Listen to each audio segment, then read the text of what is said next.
Okay, how you guys doing today? Thank you for joining me here on SB252. As always, make sure if you like this video, hit the like button. Anyway, I'm your host Curtis, and today is another week of NFL predictions. So let's get right into things today, starting with the game tonight between the Kansas City Chiefs and the Oakland Raiders. And again, I want to ask Roger Goodell, why would you schedule Thursday night games with a good game? I mean, the division's on the line between the Chiefs and the Raiders. I know it's not the second game they've played this year, but it's still a big-time game. You got to stop scheduling these big-time games on Thursday. As a matter of fact, just get rid of Thursday altogether. But that's beside the point. The point is that Derek Carr is hurt, and he injured his back, and they've already thrown him back in the lineup because they need him, because they're desperate, because the defense is lackluster. I got KC in this one. After losing a big-time game against the Pittsburgh Squealers, I got them winning this one here on Thursday Night Football. Now, moving on to the Sunday games, the Tampa Bay Buccaneers travel to the Buffalo Bills. And I got to say something about the Tampa Bay Buccaneers.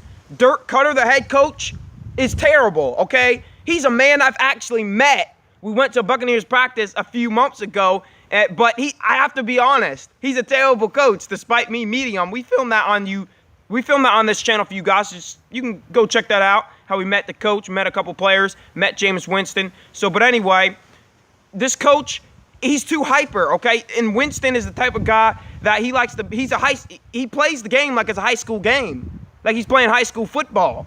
And when he's got a coach that puts so much pressure on him, it's just too much for Winston to handle. He needed Lovie Smith. I believe I said it last week, but I just got to keep saying it because coaching is really messing up the Buccaneers. That's why they're going to lose this game against the Buffalo Bills.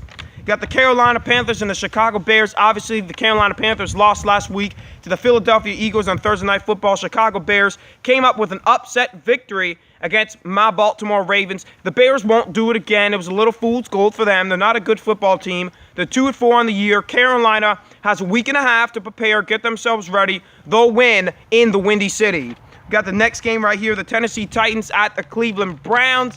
Me and my big bro Donald did a bet on this channel. I bet that the Cleveland Browns would go 0-16. I'm going to keep rolling with the Browns losing. That's why they're going to lose against Tennessee in this one. We got another game right here. The New Orleans Saints travel to Green Bay. Obviously, Aaron Rodgers is out for the year, probably with the broken collarbone. So anyway, I still got Green Bay winning this one. I think they're going to rebound despite not having Aaron Rodgers. They have a lot of pressure against them. It's at home. They're confident, so I got Green Bay winning this game against New Orleans, who doesn't do good in open-air northern stadiums. So I got Green Bay in this game.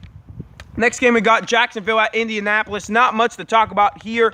Obviously, Jacksonville has been a little shocking this year, but the Indianapolis Colts, Andrew Luck just had a setback. He probably now will be out for the rest of the year. I said that all along. I knew the Colts were playing games, just like they played games with Peyton Manning. But anyway, I got the Jacksonville Jaguars winning on the road against the Colts. I don't even know if the Colts are going to win another football game this year. The only teams they've beaten are 0-6 football teams between the San Francisco 49ers and the Cleveland Browns. So, Colts, you are a terrible football team. You're going to lose this one. Brissett's your quarterback. Next game, Arizona Cardinals at the Los Angeles Rams.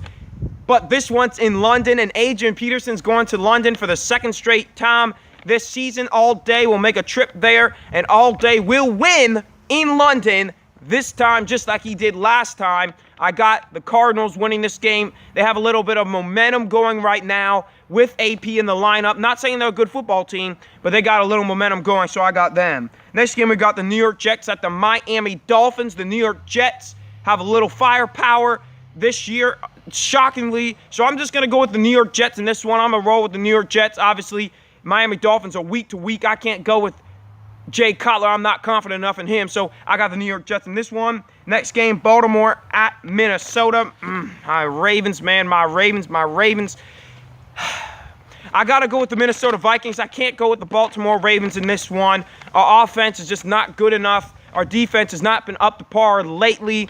I got to go with the Minnesota Vikings, despite their offense with their quarterback, who's a backup, is doing better than the Ravens offense with Joe Flacco, a Super Bowl MVP. Minnesota Vikings, you get the win on this one. It hurts for me to say that. Next game, we got the Dallas Cowboys coming out of the bye week playing against the San Francisco 49ers. I'm going to roll with the Dallas Cowboys. Almost went for San Francisco for some odd reason. I just felt as if this would be a trap game for Dallas, but Dallas will get the victory. They can't drop another one if they want to make the playoffs, so I got the Dallas Cowboys. Next game, we got Seattle Seahawks at the New York Giants. New York Giants have nothing to lose, okay? Nothing to lose. Eli Manning's the quarterback. Odell Beckham's gone. Brandon Marshall's gone. They're nothing to lose. They're going to beat the Seahawks, who can't do good on offense. They can't put up enough points. The Giants can't put up enough points either, but they'll figure a way out in MetLife Stadium at home. Seahawks have to travel across the country, and really, Russell Wilson still has never really figured out how to win and be productive on the road. Obviously, he has wins on the road, but it's not his strong suit. His home is where he does best. The 12th man is what does it for him. Next game we got the Cincinnati Bengals at the Pittsburgh Steelers. I've seen this story way too often. I've seen Cincinnati. Okay, they're fresh off for a couple good wins. I've seen it too often. Cincinnati thinks they're going to go into Pittsburgh, get a win.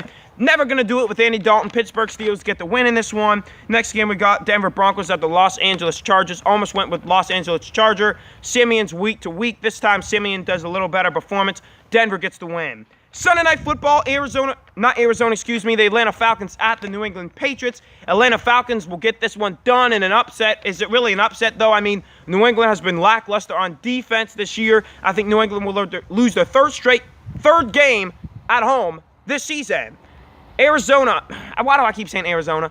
Atlanta is not going to lose 3 straight games, so they're going to get this one done. And the final game we got, Monday Night Football, Washington Redskins at the Philadelphia Eagles. Obviously, we all know the Philadelphia Eagles have been flying high this year. Shockingly, Carson Wentz gets the win in this one against Kirk Cousins and the Redskins. Well, that's it, guys. Thank you for joining us for today's predictions. As always, make sure you hit the subscribe button if you love the content, and also come back every single week for predictions on SB252. You guys have a good rest of your day, and peace!